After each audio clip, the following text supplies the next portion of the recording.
minta kaya yang belum pernah dimiliki sebelumnya.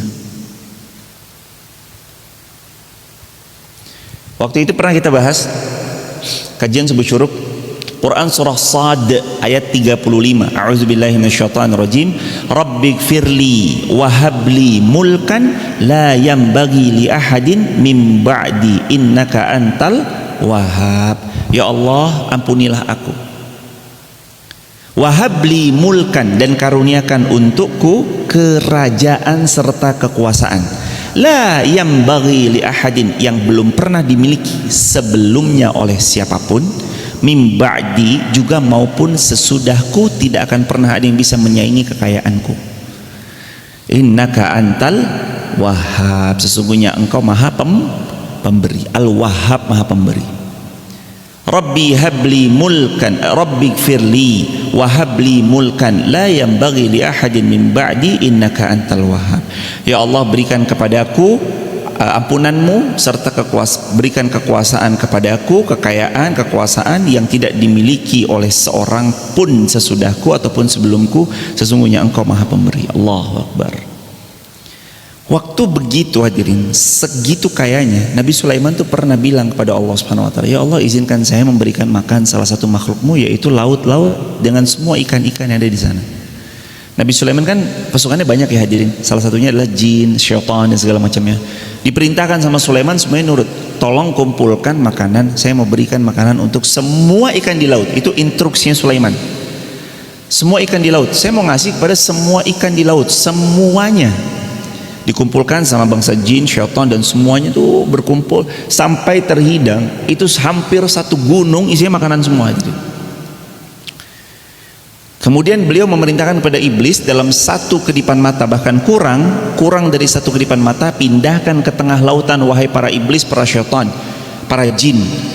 Sama iblis, jin, syaitan ini dipindahkan hadirin ke tengah lautan. Makanan sebesar gunung tersebut begitu mau dibagikan kepada seluruh ikan, niatnya untuk seluruh ikan yang ada di lautan, tapi ternyata satu ikan paus membuka mulutnya lebar-lebar, melahap dan habis semua yang dikumpulkan selama 30 hari lamanya atau beberapa hari menurut beberapa asar atau riwayat. Beliau niatnya untuk membagikan makanan kepada semua ikan di laut, tapi segitu effortnya hanya untuk satu ikan paus. Ada kalimat terlontar, "Maha suci engkau ya Allah," kata Sulaiman, yang terus menerus mengurus makhluknya, tidak pernah lelah membagikan rezeki kepada makhluknya. Allahu Akbar. Nyamuk hadirin, tuh nyamuk terus berkembang biak, siapa yang ngasih makannya? Pernah hadirin ngerasa ngasih makan nyamuk? Gak pernah. Tapi Allah yang memberikan rezeki. Semut, itu semut kok ada aja, ada lagi berkembang terus itu semut. Pernah hadirin ngasih makan semut? Pernah? Tidak. Pernah hadirin melihat itu burung-burung yang berkeliaran? Pernah hadirin memberikan dia makan yang berkeliaran? Tidak. Kucing-kucing liar, pernah hadirin memberinya makan? Tidak. Siapa yang menjamin rezekinya? Allah. Bahkan kalau Allah mau, ada seseorang baru beli susu, jamaah, beli susu, di tengah perjalanan ternyata plastiknya itu bocor sehingga susunya jatuh, das. Terus dia bilang, ya sudahlah, udah jatuh susunya, ya udah, diambil plastiknya, dibuang ke tempat sampah. 1 menit sesudah susu itu jatuh, kucing mendekat ke susu tersebut dan dia meminumi susu tersebut. Maha besar Allah dengan segala kemuliaannya. Ternyata susu yang jatuh itu adalah rezeki untuk kucing. Allahu Akbar. Kita nggak pernah ngasih makan, tapi Allah dengan segala maha baiknya tuh menskemakan semuanya udah dalam aturan Allah. Hadirin, nggak usah ragu, nggak usah khawatir. Rezeki kita tuh tertakar, tidak akan tertukar. Tugas kita wajibnya ikhtiar. Bermainlah di domain yang benar, itu tentang rezeki. Dan siapakah yang lebih sesat daripada orang-orang yang menyembah selain Allah, sesembahan yang tidak dapat memperkenankan doa sampai hari kiamat? Mereka lalai dari memperhatikan doa mereka. Itu orang yang zalim, yaitu orang yang menyembah selain Allah, berdoa kepada selain Allah. Begitu hadirin. Ayat yang ke-6, Dan apabila manusia dikumpulkan pada hari kiamat, sesembahan itu akan menjadi musuh mereka dan mengingkari pemujaan-pemujaan yang mereka lakukan kepadanya. Dan apabila mereka dibacakan ayat-ayat kami yang jelas, orang-orang yang kafir berkata ketika kebenaran itu datang kepada mereka, ini adalah sihir yang nyata. Itu dari dulu mereka kayak gitu aja. Mereka sombong, mereka pongah, mereka angkuh, mereka bilang ini sihir yang nyata. Mereka pokoknya gitu-gitu deh. Mereka bilang, oh enggak, kami nenek moyangnya begini dan segala macamnya. Jadi demikian mereka dengan karakter-karakter mereka. Selanjutnya ayat yang ke-8, bahkan mereka berkata, dia Muhammad telah mengada-ngada Al-Quran. Katakanlah, jika aku mengada-ngadakannya, maka kamu tidak kuasa sedikit pun untuk menghindarkan aku dari azab Allah. Dia lebih tahu apa yang kamu percakapkan tentang Al-Quran. Cukuplah dia menjadi saksi antara aku dan kamu. Dia Maha Pengampun lagi Maha Penyayang. Katakanlah Muhammad, aku bukanlah Rasul yang pertama di antara Rasul-Rasul, dan aku tidak tahu apa yang akan diperbuat terhadapku dan terhadapmu. Aku hanyalah mengikuti apa yang diwahyukan kepadaku, dan aku hanyalah pemberi peringatan yang menjelaskan. Katakanlah, terangkan padaku bagaimana pendapatmu jika sebenarnya Al-Quran ini datang dari Allah dan kamu mengingkarinya, padahal ada seorang saksi dari Bani Israel yang mengaku kebenaran yang serupa dengan yang disebut dalam Al-Quran, lalu dia beriman, kamu menyombongkan diri. Sungguh Allah tidak memberi petunjuk pada orang-orang yang zalim. Dan orang-orang kafir berkata kepada orang-orang beriman, sekiranya Al-Quran itu sesuatu yang baik, tentu mereka tidak pantas mendahului kami beriman kepadanya. Tetapi karena mereka tidak dapat petunjuk dengannya, maka mereka akan berkata, ini adalah dusta yang lama. Dan sebelum Al-Quran itu telah ada kitab Musa sebagai petunjuk dan rahmat, dan Al-Quran ini adalah kitab yang membenarkan dalam bahasa Arab untuk memberikan peringatan kepada orang-orang zalim dan memberikan kabar gembira pada orang-orang yang berbuat baik. Nah, wahada kitab, dan inilah Al-Quran, musaddiqul lisanan arabiyyan, memang benar-benar disampaikan dalam lisan berbahasa Arab. Liyunzira alladhina zalamu, memberikan peringatan tentang azab pada orang yang zalim. Wa busyra, dan memberikan kabar gembira yang sangat mengembirakan, lil muhsinin, untuk orang yang terus berbuat baik. Jadi tahu ya skemanya, mau dengar kabar baik, mau dengar kabar bahagia, mau dengar kabar yang menggembirakan, berbuat baik. Mau dengar kabar yang buruk, mau dengar kabar yang gak enak, mau sesuatu yang tidak menyamankan, silahkan berbuat yang buruk. Nauzubillahi min dzalik. Nauzubillahi min dzalik.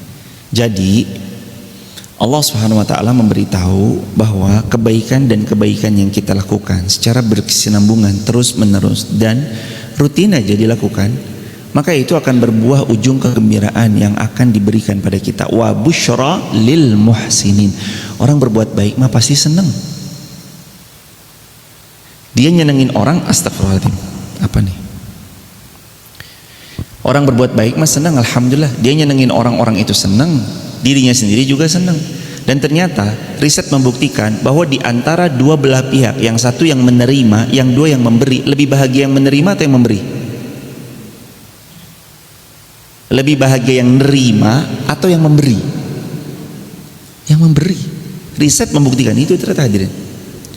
Yang memberi itu punya kebahagiaan yang lebih daripada yang menerima. Yang menerima bahagia, tentu iya, dua-duanya bahagia. Menerima bahagia, dapat hadiah, dikasih sesuatu, diberi A, diberi B, diberi C, itu senang sekali. Yang menerima itu senang, tapi ingat, yang memberi jauh lebih senang daripada yang menerima.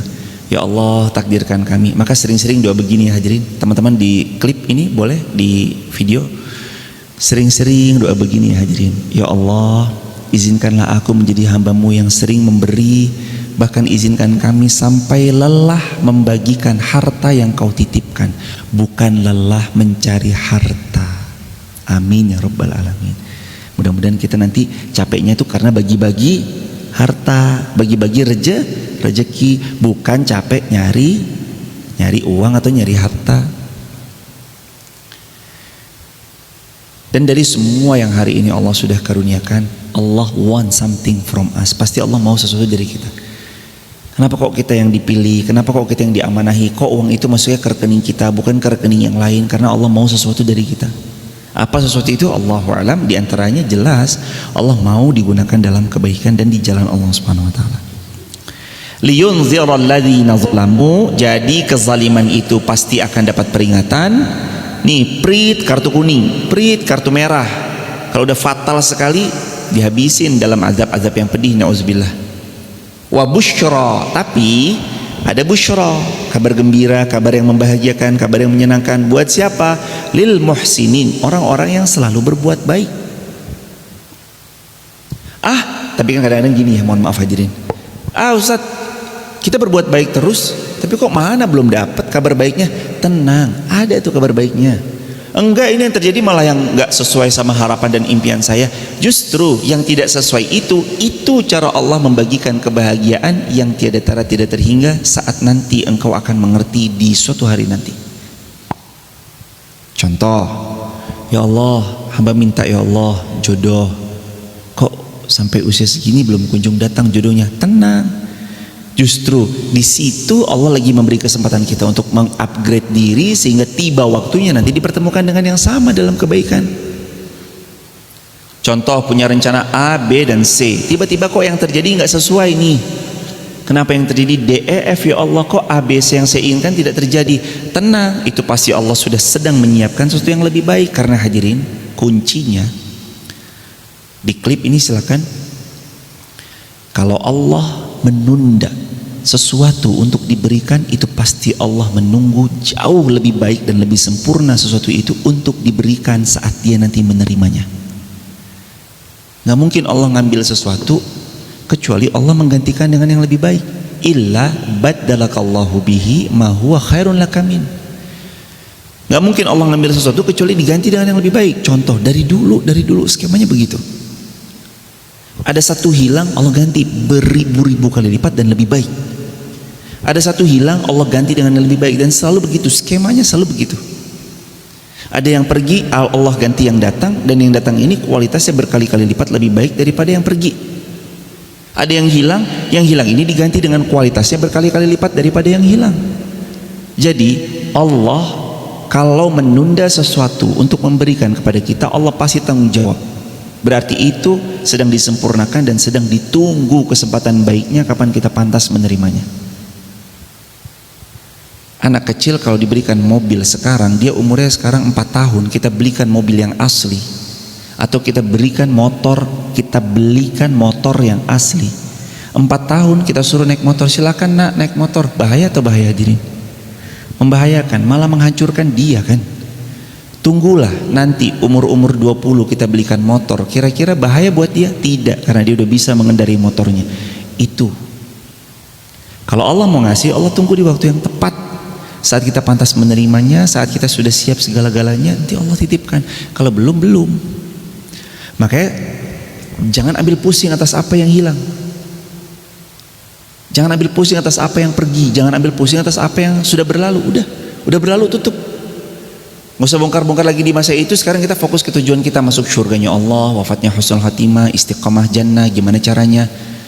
Teman-teman, gimana caranya nge-share, sebarluaskan kepada banyak orang agar supaya itu menjadi jariah buat kita tanpa terasa. Mandala alal khair kafa'ili, siapa yang nge-share kebaikan maka beliau panen pahalanya. Itu aja yang bisa kita lakukan dah. Sekarang tuh domainnya di situ hadirin. Kita bermain di skema yang benar, yaitu saat kita bilang kebahagiaan itu akan datang kalau saya terus berbuat kebaikan. Belum sekarang mungkin, belum besok, belum lusa, belum pekan depan, belum bulan depan, tapi semua cerita yang sudah terjadi ini sedang menuju takdir terbaik yang Allah siapkan buat saya dan sudah ada di atasnya saya. Nabi Muhammad SAW berdoakan kepada Allah, ya Allah, masukkan Islam satu di antara dua Umar. Yang pertama Umar bin Khattab, yang kedua Umar bin Amr bin Hisham atau Abu Jahal. Jadi Abu Jahal itu nama aslinya Umar bin Amr bin Hisham. Lah kok kenapa namanya Abu Jahal? Ya karena dia berkuasa, dia orang top, dia orang berpengaruh, nggak mau Islam. Padahal kalau Abu Jahal Islam, satu Mekah Islam. Abu Jahal nggak mau Islam, ya satu Mekah nggak mau Islam. Itu kan namanya Abu Jahal, bapaknya kedunguan, makanya diberi gelar Abu Jahal. Bapaknya kejahilan, bapaknya kedunguan. Ketika Nabi SAW berdoa, ya Allah masukkan salah satu di antara dua Umar. Siapa yang masuk Islam? Umar bin Khattab.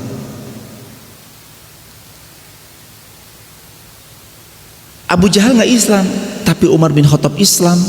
Wow, pengaruhnya melebihi kedahsyatan Abu Jahal dalam pengaruhnya.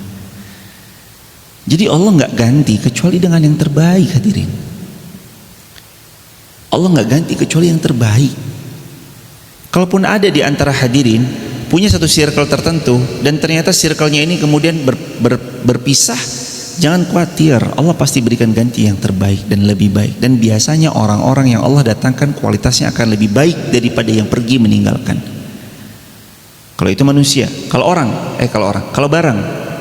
barang apapun yang hari ini hilang, barang apapun yang hari ini terlepas dari genggaman, suatu hari nanti Allah akan berikan kita ganti yang jauh lebih baik dan dengan kepantasan yang sangat jauh lebih baik. Ini hadirin ya, sesuatu kalau kecil aja kita mumet, puyeng saat kehilangannya. Contoh misalkan kehilangan uang 10.000, mumetnya satu hari satu malam. Ya Allah, mana uang saya 10.000 tadi, mana uang saya 10.000 ya. Berarti saat beliau nanti kehilangan uang 1 juta tambah mumet. Tapi kehilangan uang 10.000, ya sudahlah, saya kurang berinfak, introspeksi diri. Kehilangan uang 1 juta, ya Allah, saya belajar ya Allah agar saya lebih berhati-hati lagi. Kehilangan 10 juta, tetap sedih, ada sedihnya, tapi ya Allah dengan ini saya belajar lebih berhati-hati lagi. Terus hingga akhirnya dia merasa ya udahlah, kalau kehilangan sesuatu Allah ganti yang lebih baik. Dan nanti saat tibanya Allah ganti yang lebih baik, Allah akan siapkan dia dengan mental yang lebih kuat. Hadirin pegang ya hadirin, Nabi SAW menanamkan pada para sahabat itu, setelah tauhid ditancapkan mental yang kuat dalam iman-iman mereka. Kenapa? Dulu Madinah tuh kecil, tapi imperium Romawi Persia tuh respect, hormat. Bahkan mereka tertakluk sama Madinah Al-Munawwarah, kota yang kecil, mungil, sangat sederhana. Kehidupannya bukan kehidupan yang mentereng seperti raja-raja di Persia dan Romawi. Tapi kenapa mereka tertakluk? Karena orang-orang Madinah punya mental yang luar biasa. Mentalnya jemaah, tauhid tertancap kuat, imannya terinstal hebat, ditambah mentalnya mental juara. Orang kalau udah mentalnya benar hadirin, dia mau ditaruh di mana aja jadi hadirin, mentalnya benar. Jadi yang ayo sama-sama kita perbaiki setelah tentu saja hubungan kita sama Allah dalam bab tauhid, cinta kita pada Rasulullah SAW, iman yang penuh kecintaan. Yang ketiga, mentalnya diperbaiki, mentalitas memberi. Kan dari kemarin kita bicara hadirin bahwa orang yang suka memberi saat sekarang itu bukan berasal dari yang dulu saat miskinnya jarang memberi, bukan. Adalah beliau yang memang dari saat belum punya, beliau sudah rajin memberi. Walaupun 1.000, walaupun 2.000, begitu Allah kayakan, sekarang memberinya juga iya, jalan. Itu hadirin. Jadi nggak datang ujuk-ujuk itu, enggak sama sekali. Dia berproses. Nah, mental itu satu-satunya yang harus kita pegang, yang kita harus punyai agar supaya kita terus dapat kabar gembira. Dan berbaik sangka itu limited edition. Orang yang bisa baik sangka itu limited edition, sekalipun hal yang terjadi adalah tidak sesuai dengan kemauannya.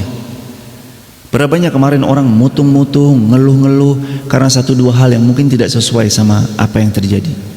Aduh, baru di layoff nih, kenapa ya layoff itu maksudnya di PHK, dipecat gitu.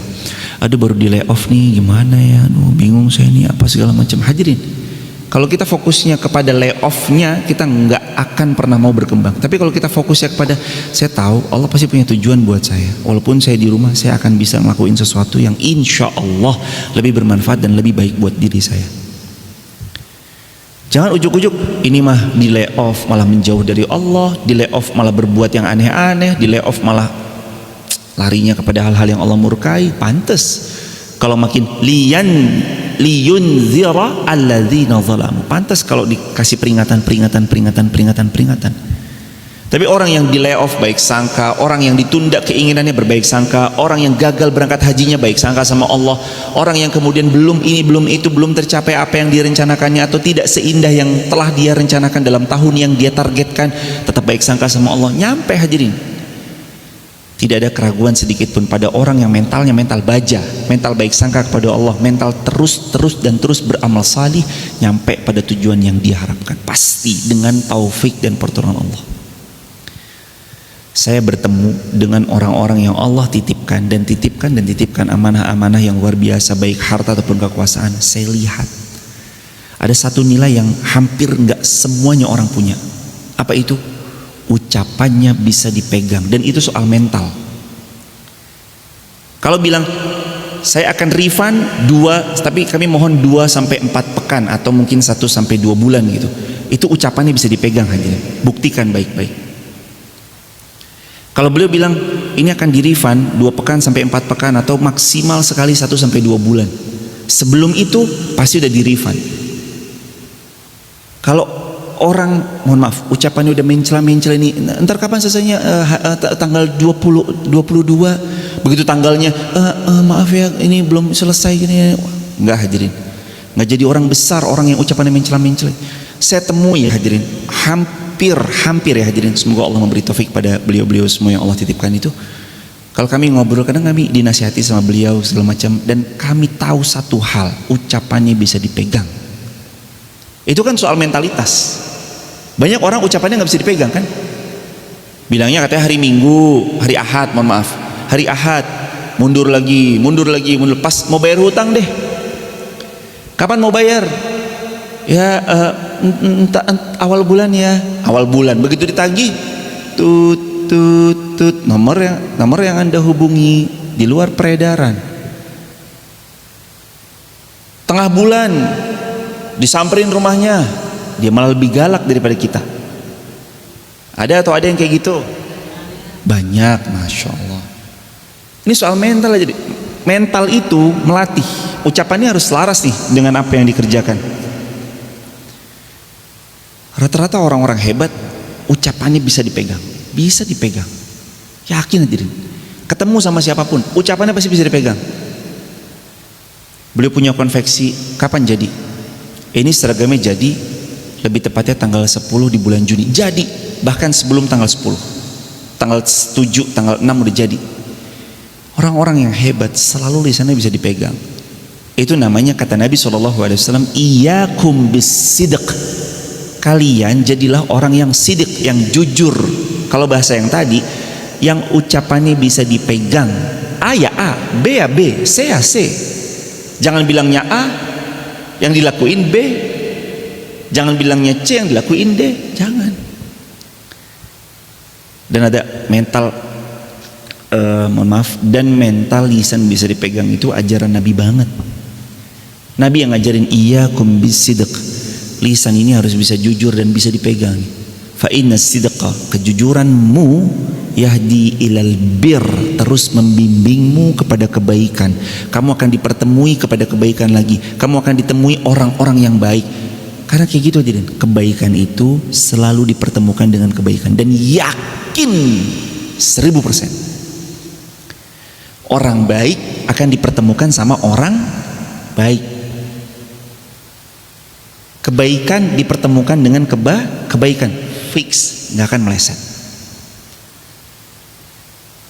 Tinggal kita masuk ke ayat berikutnya. Apa ayat berikutnya?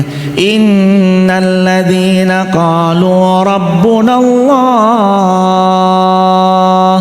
summa istaqamu fala khaufun alaihim wala hum yahzanun.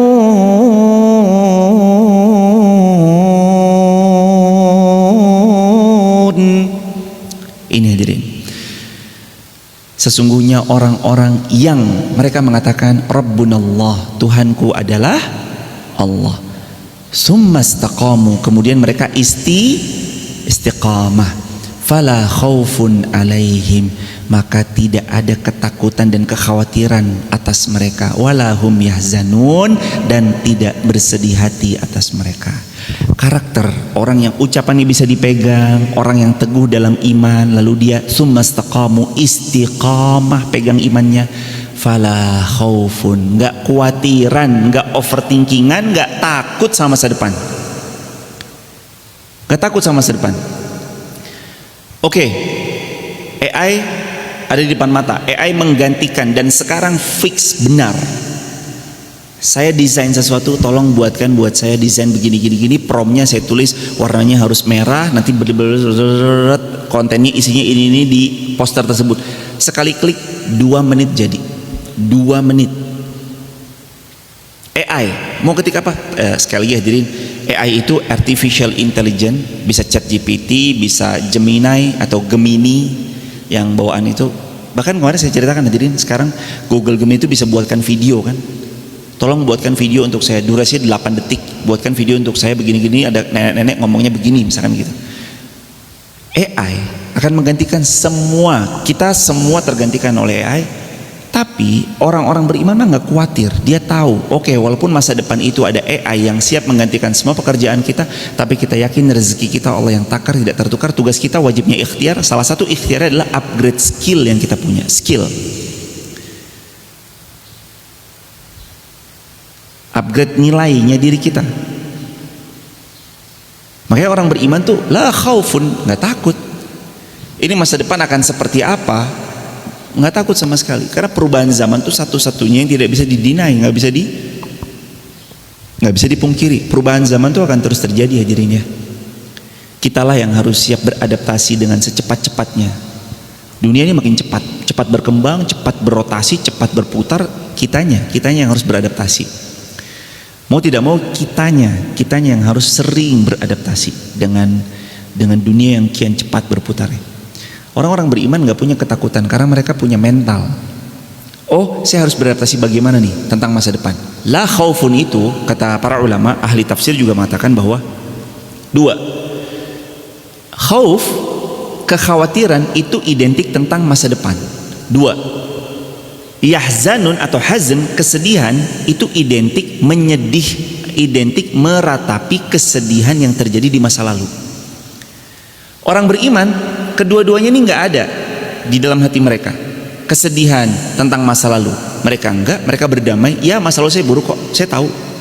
Iya, masa lalu saya bejat, saya ahli maksiat, termasuk juga yang berbicara, saya pendosa yang sangat handal. Saya tahu masa lalu saya buruk, makanya sekarang saya mau balas. Umar bin Khattab tidak pernah sedikit pun ketakutan dengan masa lalunya, walaupun masa lalunya Umar bin Khattab pernah mau, menyembelih Rasulullah SAW, pernah mau memisahkan kepala dari badannya yang mulia Rasulullah SAW. Tapi Umar bin Khattab nggak pernah takut dan ragu nggak pernah sedih dengan masa lalu yang beliau punya, karena beliau tahu sekarang saatnya saya membayar tuntas masa lalu saya yang jahat, yang buruk, yang penuh dosa di saat itu. Tapi kan Islam keren. Islam tuh nggak memandang dari orang di masa lalunya. Islam tuh memandang dari bagaimana dia hari ini, besok dan lusa, dan bagaimana dia menutup hidupnya. Innamal a'malu bil khawatimiha. Amal itu tergantung penutupnya. Mbok kita mau dulunya ahli maksiat, ahli bejat, ahli apapun, kalau sekarang yang kita baik mah baik hadirin. Matinya baik mah baik hadirin. Mantan pendosa mati dalam keadaan sujud, mantan pendosa, mantan peminum khamar meninggal dalam keadaan sujud di Masjidil Haram Makkah Al-Mukarramah di hari Jumat atau di malam Jumat. Coba itu jadi tagline berita. Ya Allah, husnul khatimah, meninggal di malam Jumat atau hari Jumat, meninggal dalam keadaan sujud dalam sholat di tempat terbaik Makkah Al-Mukarramah, di masjid terbaik Masjidil Haram, di waktu terbaik waktu sujud dalam sholat. Allahu Akbar. Pernah kan kita dengar berita-berita yang demikian kan? Lagi haji meninggal, jamaah haji kami tahun lalu 2024, Engkong Syarif, kami pernah cerita, Engkong Syarif dari Depok, dari Parung kalau tidak keliru. Semoga Allah memuliakan beliau. Setelah haji selesai, tawaf ifadah selesai, sa'i selesai, semua rukun-rukun wajibul haji tertuntaskan, meninggal dunia. Allahu Akbar. Kepulangan yang sangat diidam-idamkan hadirin. Allahu Akbar. Kita mau begitu kan hadirin? Ya jangan takut sama masa lalu, jangan khawatir sama masa depan. Masa lalu tuh nggak bisa dirubah, udah nggak usah diratapin. Tapi saya pendosa Ustadz, udah tutup. Tapi saya pezina Ustadz, udah tutup. Tapi saya periba Ustadz, tutup, udah tutup hadirin. Udah kita nggak usah main-main lagi di masa lalu, udah kita berdamai sama. Tapi orang-orang nggak bisa move on Ustadz, ngata-ngatain saya, nggak apa-apa. Bungkam mulut mereka bukan dengan tangan yang kita punya, bungkam dengan apa amal soleh yang kita lakukan di hari ini. Dah, gitu aja. Jangan membuktikan. Mereka mah benci aja, ngapain?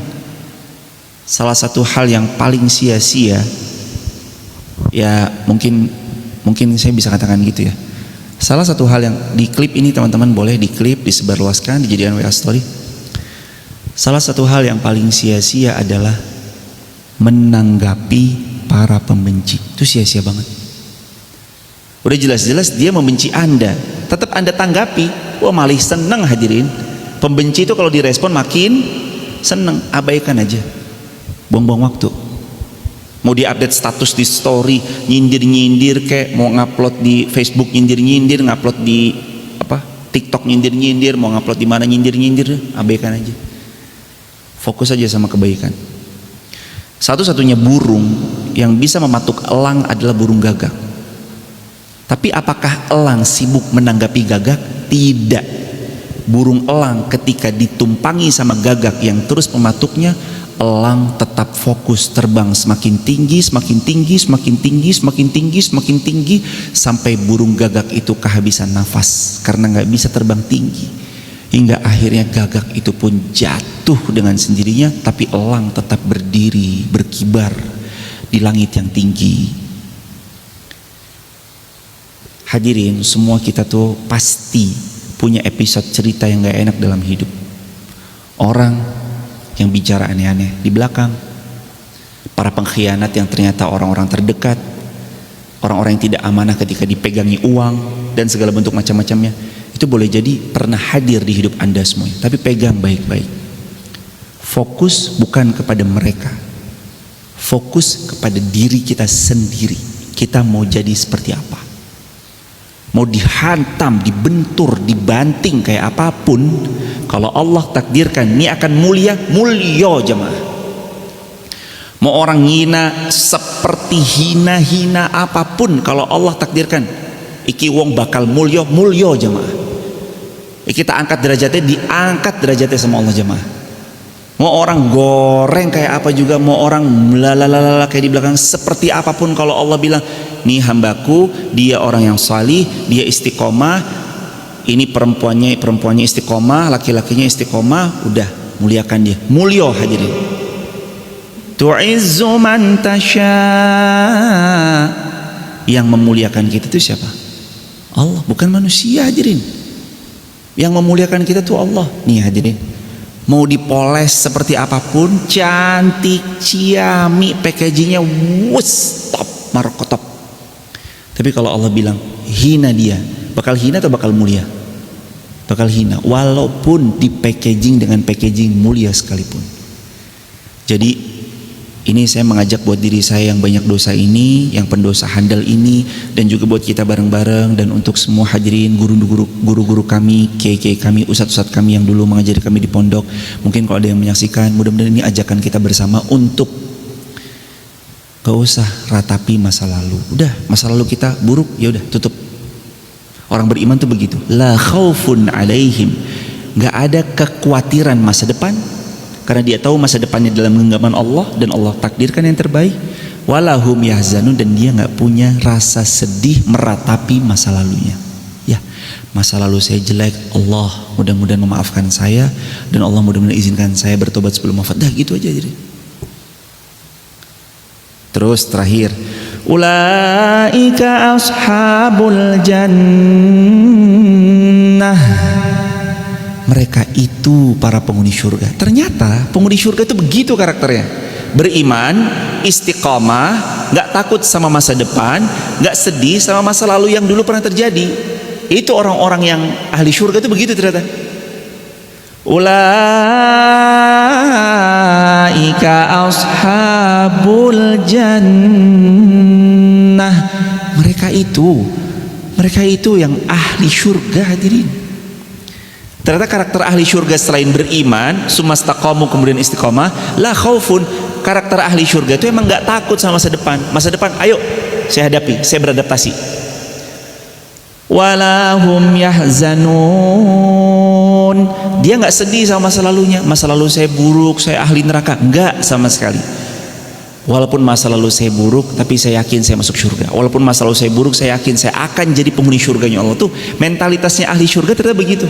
Ulaika ashabul jannah. Mereka adalah ahli surga. Tahu nggak Allah berfirman apa? Khalidina fiha. Mereka masuk surga dan mereka di sana berapa lama? Khalidina fiha, kekal selama-lamanya di surga Allah. Jazaa'an bima kanu ya'malun. Mereka kekal di dalam surga sebagai balasan atas apa yang telah mereka kerjakan, lakukan. Ayahanda, ibunda, sahabat semua, ahli-ahli syurga semuanya, jamaah TikTok, jamaah YouTube, jamaah Instagram, jamaah Facebook, ahli syurga semuanya, jamaah WhatsApp, ahli syurga semuanya. Wahai para ahli syurga, tinggal nunggu mati kita masuk syurga jemaah. Tinggal nunggu mati. Kalau kita mati hari ini udah, syurga lagi nungguin hadirin. Yuk kita beriman. Lalu kita ngapain? Yang kedua apa? Istiqamah. Yang ketiga, jangan khawatir tentang apa? Masa depan. Jangan khawatir tentang masa depan. Yang keempat apa? Jangan ratapi penuh kesedihan tentang masa lalu. Ya, masa lalu saya buruk, Ustadz, sama. Yang bicara juga iya. Masa lalu saya banyak dosa, Ustadz, sama. Yang berbicara juga iya. Saya ini pendosa hebat, Ustadz, sama. Yang berbicara juga iya. Saya ini pelaku riba, Ustadz, enggak sama. Kalau riba enggak, saya enggak main riba jemaah. Alhamdulillah. Mudah-mudahan kita semua terhindar dari riba, dari hutang, segala macamnya. Teman-teman yang sedang terlilit riba, semoga Allah hindarkan. Jangan ya, riba itu bikin gila. Jangan, riba itu bikin gila. Dan hutang juga kalau bisa jangan, karena itu merebut kebebasan kita. Dan orang yang tidak punya hutang tuh, iya, orang yang tidak punya hutang tuh lebih tenang, dan ketenangannya itu lebih membawa dia berpotensi untuk lebih sulit bangkrut ketimbang yang punya riba. Orang kalau nggak punya hutang tuh berpotensi lebih sulit bangkrut ketimbang yang punya riba atau punya hutang. Maka jangan riba, jangan hutang. Biasakan kalau punya ya beli, kalau belum ya sabar dulu. Sambil pelan-pelan kita menata hidup kita perlahan-lahan. Dan termasuk subuh syuruk ini kan menata hidup kita, termasuk buat yang berbicara, kami juga lagi menata hidup kami biar seistiqomah jamaah semuanya, biar sehebat amal solihnya hadirin semuanya, baik juga yang offline secara online juga di TikTok, YouTube, Instagram. Dan kami mendoakan semoga semua yang menonton rezekinya berkah berlimpah, jadi orang yang paling banyak hartanya, paling banyak kekuasaannya, paling luas manfaatnya untuk umat, yang semuanya dibawa ke akhirat. Amin ya rabbal alamin.